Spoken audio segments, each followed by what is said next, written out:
अनुग्रह लघु मनन में आप सबों का हार्दिक स्वागत है। मैं हूं आपका भाई अजीत होरो। साथियों, ये अनुग्रह मनन का 85th यानी 85वां संस्करण है। मैं प्रभु का और आप सबका धन्यवाद करता हूं कि आपने निरंतर इसे सुना और इसके द्वारा आपने आशीष पाई और लोगों से शेयर भी किया। खास निवेदन है आप सबों से कि इसे औरों से भी शेयर करें।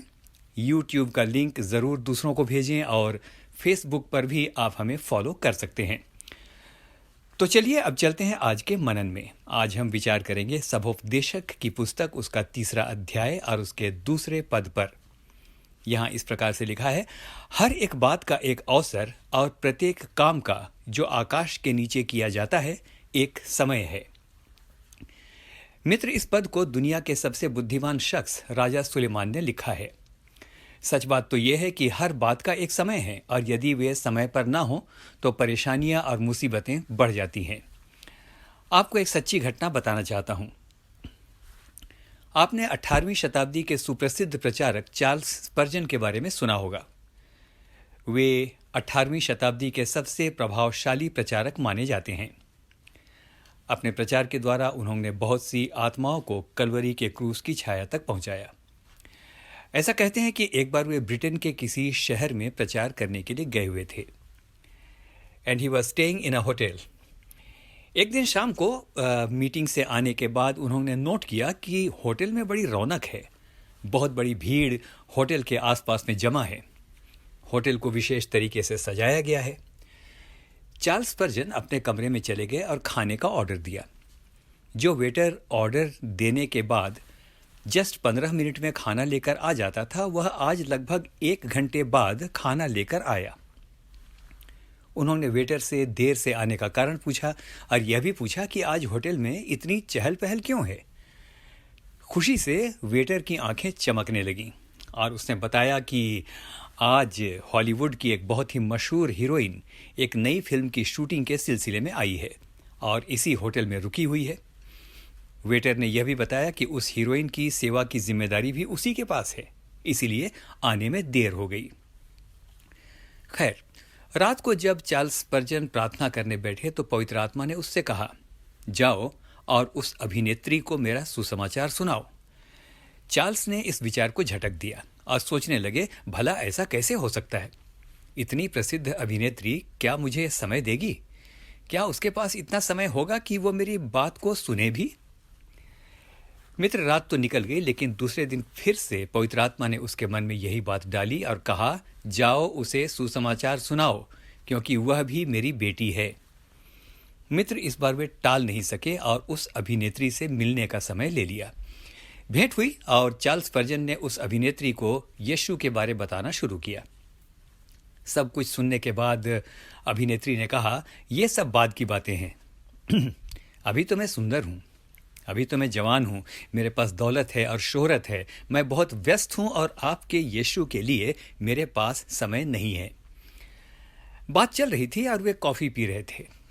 अचानक चार्ल्स स्पर्जन ने अपना आधा पिया हुआ कॉफी का प्याला उसकी ओर बढ़ा दिया और कहा, आप ये बची हुई कॉफी पी लीजिए।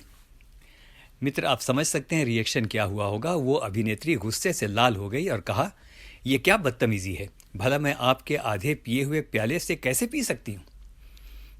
चार्ल्स स्पर्जन ने मुस्कुराकर कहा, बहन, आज समय है प्रभु के पास आने का। आज तो आपके जीवन का प्याला भरा हुआ है, लेकिन एक समय आएगा जब आपकी दौलत, आपकी शोहरत और सुंदरता जाती रहेगी। मित्र साथ छोड़ जाएंगे, आधा प्याला समाप्त हो जाएगा जीवन का। उस दिन हो सकता है कि यदि आप प्रभु की ओर देखें तो प्रभु भी आपसे कहे, एक समय था तब अपना प्याला तुमने सांसारिक अभिलाषाओं और शैतान के हाथ में दे दिया था। आज मैं क्यों तुम्हारे शैतान के पिए हुए आधे प्याले को अपने हाथ में लूं? मित्र, अभिनेत्री किसी सोच में पड़ गई। चार्ल्स स्पर्जन ने फिर से मुस्कुराकर कहा, लेकिन बहन, मेरे पास आपको देने के लिए एक सुसमाचार है और वो सुसमाचार ये है कि प्रभु ऐसा कभी नहीं कहेगा कि तुम्हारे आधे हुए प्याले को मैं क्यों लूं। वह आपको जैसी आप हैं वैसी ही ग्रहण करेगा। आप कभी भी, कहीं भी, किसी भी हाल में उसके पास आ सकती हैं, लेकिन आज प्रभु चाहता है कि इसी समय जब आप अपने जीवन का सर्वोत्तम हिस्सा जी रही हैं, आप प्रभु के पास आ जाएं। क्या पता कल हो ना हो। मित्र ऐसा कहते हैं कि उस अभिनेत्री ने कहा, मैं इस पर विचार करूंगी। लेकिन जानते हैं मित्र, विचार करने का वो दिन कभी नहीं आया। दूसरे ही दिन सुबह के समाचार पत्रों में छपा कि अत्यधिक नशे में कार चलाने के कारण एक भयंकर दुर्घटना में उस हीरोइन की मृत्यु हो गई।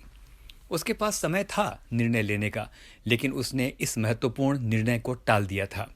मित्र, वचन 2 कुरिन्थियों 6:2 में इस प्रकार से कहता है, देखो अभी उद्धार का दिन है।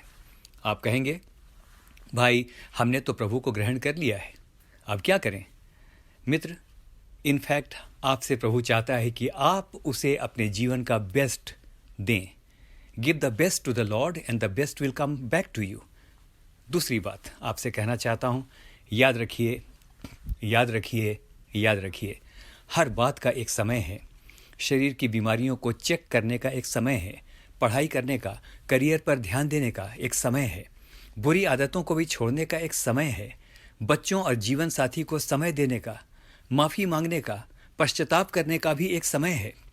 मित्र, मेरा अनुभव है कि जब समय निकल जाता है तो सामने खड़ी हो जाती है मात्र निराशा, और हम सोचते हैं काश हमने पहले कर लिया होता, काश हमने पहले निर्णय ले लिया होता।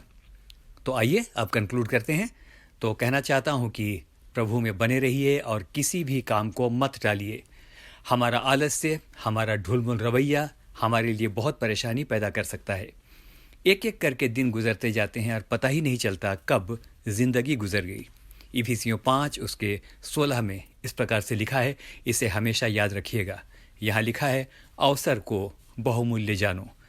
आप प्रभु में बने रहें क्योंकि आपके पास अभी समय है और वो आपको फलवंत बनाएगा। लगातार उसके साथ लगातार बने रहें, लगातार उसके साथ चलते रहें। वो आपको निश्चित रूप से अपनी महिमा के लिए इस्तेमाल करेगा। हम में से हर एक को परमेश्वर आशीष दे। आमीन और फिर से आमीन।